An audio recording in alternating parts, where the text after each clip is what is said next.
Hey guys, Max here. I want to quickly look over the expansion and Season 3 content and all the changes that they announced for October the 3rd. Okay, so let's start off at the top and let's just go over.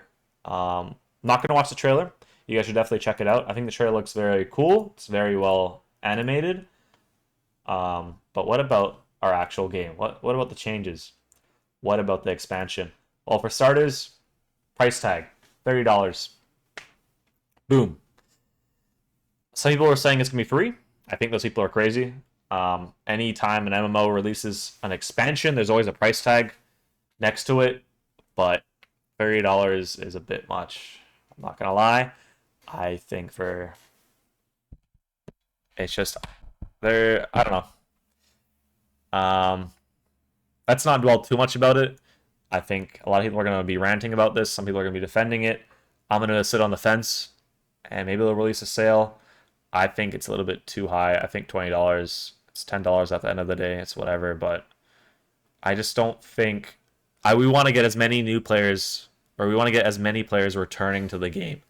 And this is almost like it seems like a cash grab at a dead game more than a way to have people return back to the game, and we want them. So that's what it looks like to me. Okay, I don't want to start off too negative, so let's talk about the bundle. Most bundles on Steam, if you already own the product, you can just get the bundle. So it only costs you $20, I think. That's how bundles work on Steam. So maybe it's just a $20. But then why would they release the base price for $30? I'm not sure. Maybe the bundle won't work like this, and if you already own the game, you can't get the bundle. But it's kind of weird. What about the actual expansion? What's in there? There's a new story. Okay, cool. They've been doing very well with the new stories. I know a lot of people don't care, but hear me out. I think the seasonal stories have shown that they have the ability to make an interesting story instead of just pasting down 50 lines of text that no one cares about and everyone skips. So maybe this will actually be a good story for once. Seasonal stories have been good, so why won't the main story be good? Mounts, you can have a lion, you can have a horse, and you can have a wolf. Cool. Awesome. There's a new life skill with it. Awesome. It's locked behind the expansion. Okay, it's pretty normal, but I will say I hope there's a trial mount for new players, especially when Fresh Start comes out, so at least they can run around and make the new leveling to 60 quicker. Because, man, I think a lot of people that I want to get into this game, they're like, I just want a PvP. And they can't PvP, and now PvP is going to be locked. Let me not ramble. Let's keep going down. Sorry. I'm recording this for the 4th time. First 2 recordings, I reset my PC and I didn't realize it wasn't exporting on MP4. And then last one was just rambles. Okay. The new progression, level 65. This is what I was hinting at earlier. This is locked behind the expansion. You can't get level 65 without the expansion. Weird. Why? I don't like this.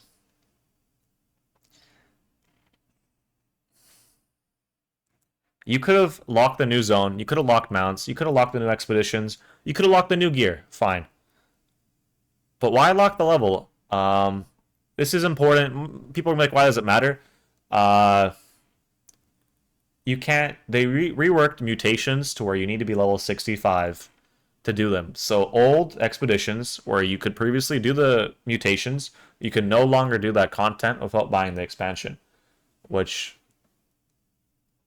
why are you locking mutations behind the expansion? This is what essentially they are doing. They're not saying it. They listed mutation changes apart. They're listing it down here, away from the expansion, in the FUK actually. But this is not just for the new expedition. This is for all expeditions that we could previously do without the expansion. And you can't do them no longer, mutations, without having the expansion. So, what the hell? What are you doing? Why? I mean, I guess it's because they could have just added a new level. There's a bunch of ways they could do it, and there's a bunch of ways you could justify it. I don't think it's a good way to approach things. But yeah, let's not gripe too much about it. New trade skills, pretty self-explanatory. Awesome. I love life scaling in the game. I'm happy to hear this. Gear score 700. The new type of gear, artifacts. This gear, you have to do quests and awaken the artifact's full potential by unlocking its 6 perks including one unique playstyle defining perk to change your game. We don't know what that means yet. I don't know what that means yet. That's cool though. I think they're redoing how you roll perks on armor, which is awesome. So maybe now everyone can craft the armor or get it, and then everyone has to unlock the perks in their own way. Meaning that crafting is going to be separate from the perk rolling? I'm not sure. This will be interesting though. I'm happy to see that they're changing this or looking at it. People have been asking for a rework on that system for a while, so here we go. New weapon, also locked behind the expansion. Weird, but okay.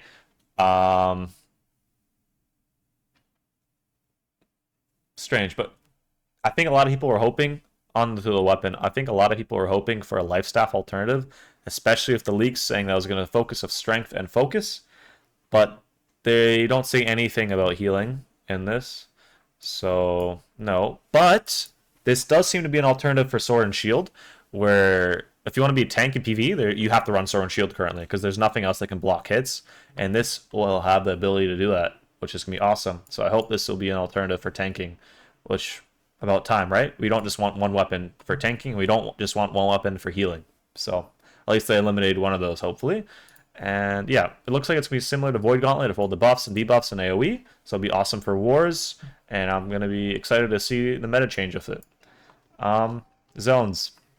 I think a lot of people, including myself, are expecting a brand new zone. We're expecting two zones essentially. The reworked First Light and a new zone. One that's a little bit larger. You know, something to do with mounts. Like run around and like similar to Brimstone, but you know.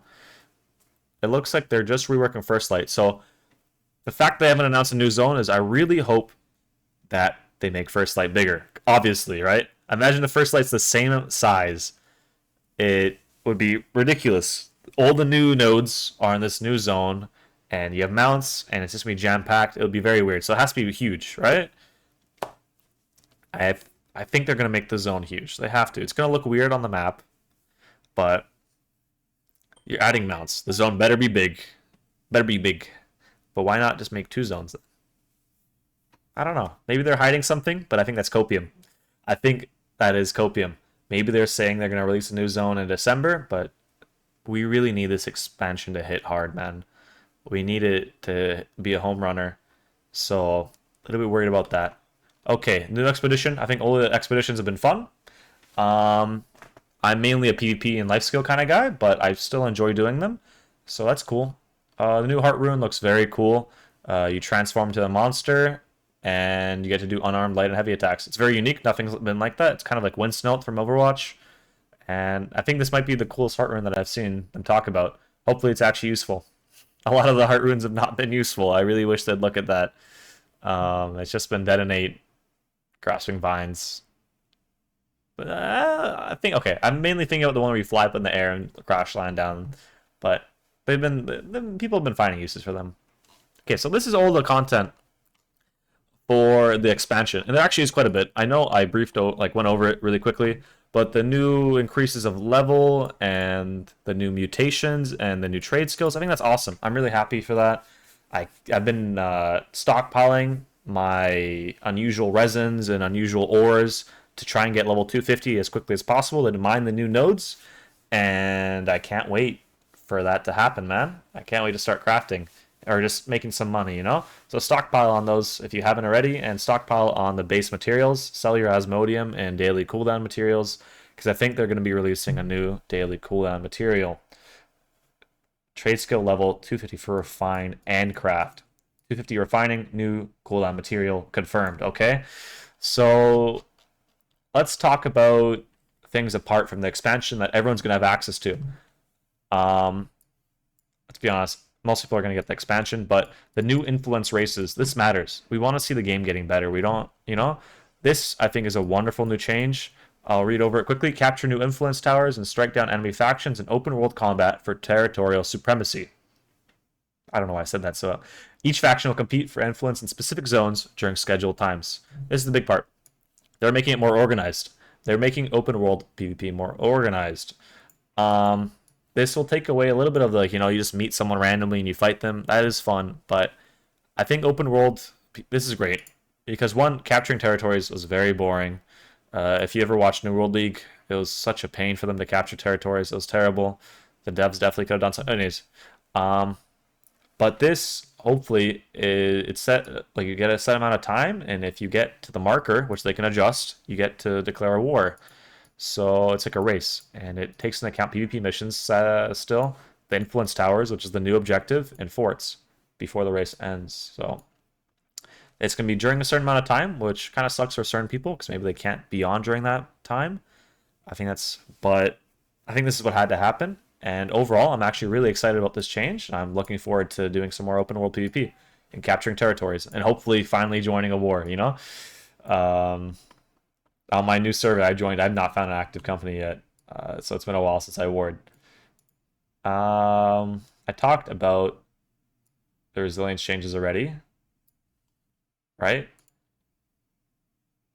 Did I? I'm re-recording. I've lost count so many times. Sorry. But they're getting rid of wards and bane. Awesome. We don't have to have ward and bane on every single piece of armor. They're getting rid of resilience, but they're replacing it with health, which is same thing.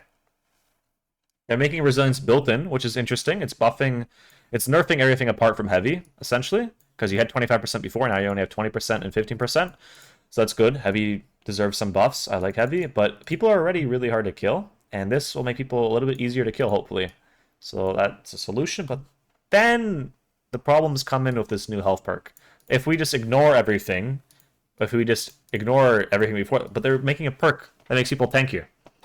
So a certain percentage of it's percentage based also. Jesus Christ. So you're gonna have to have the health perk. So instead of resilience, now you need health on all your armor, and people are gonna be overall more tanky. I don't know. They're replacing something that gave health by reducing crit damage to something that just gives health, and they're making crit damage built in, crit resilience built in. So heavy is gonna be tankier now. Don't know how much, but this just gives me like a headache. I'm like, oh, awesome. Now we get 3 slots of perks we can customize. We don't just have to run resilience on everything. But no, now you have to run health on everything. One step forward, one step back on this, in my opinion. With a small in between of it being built in. Okay. I don't understand that. The expertise. Yeah, I'm worried about this. I know a lot of people hated the expertise system, but isn't this just going to allow boosting? Can't you just kill or get drops, or you just buy the highest level gear possible? And yeah, I guess, I mean, that's what it is anyways. You just have to spend like 5 hour, 10 hours grinding expertise before then. So most people hated expertise. I think I've like developed Stockholm syndrome where I like it for some reason, but it took them. I thought they were just gonna stick with it because 2 years in, and everyone hated it for like really badly, and they didn't get rid of it.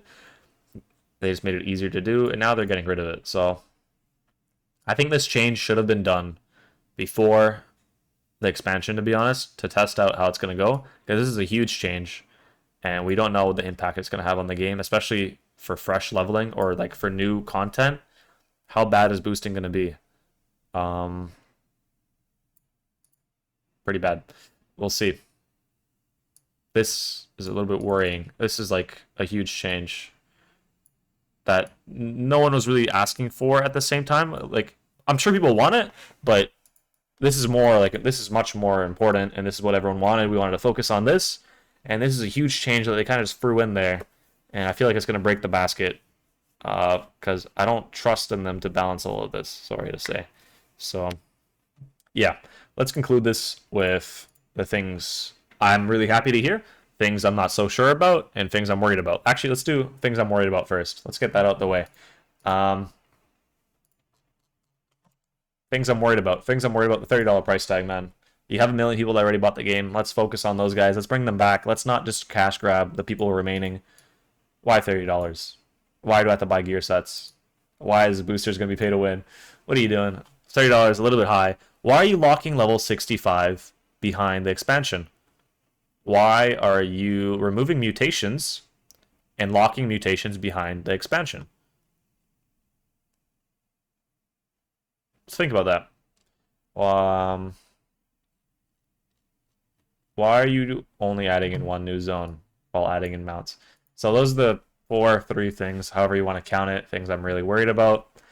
So locking the weapon behind, that's whatever. Things I'm not so sure about.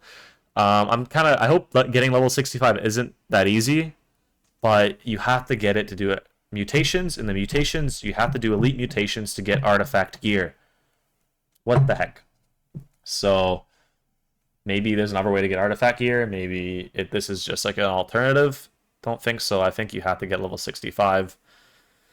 So we're going to be maybe stuck grinding side quests again if you don't have enough XP in the new area. And God forbid that you cleared your map because you have OCD and you've done your brimstone quests already. I don't know. A little bit, this could be good or bad. We'll see. The new gear I'm excited for. So new trade skills I'm excited for. A new weapon. That's awesome. I'm not worried about that. New zone. Little expansion or expedition. I'm happy. They've been doing great. No reason for it not to be great. New heart rune. Awesome. New influence change. Really good. I'm really happy about this. Season pass. Don't care. Last season pass was Resident Sleeper. I didn't talk about this, but the story quest revamp in Eden Grove and Crate Cleave. No one's making new characters. Maybe this is going to be how we get XP now for level 65. But we'll see this when they do a fresh start server next year, and we'll see the actual impact. Hopefully we won't be forced to do this on our level 60 characters. But, okay, seasonal events, that's for later. That's all I have to say about the expansion. Some worrying things. New World is in a tough state right now, and I think we all want it to be a great game, but a lot of us are losing our copium. And a lot of content creators especially are tired, man. So, but I'll be here. So, take care, guys. Thanks for watching. Peace.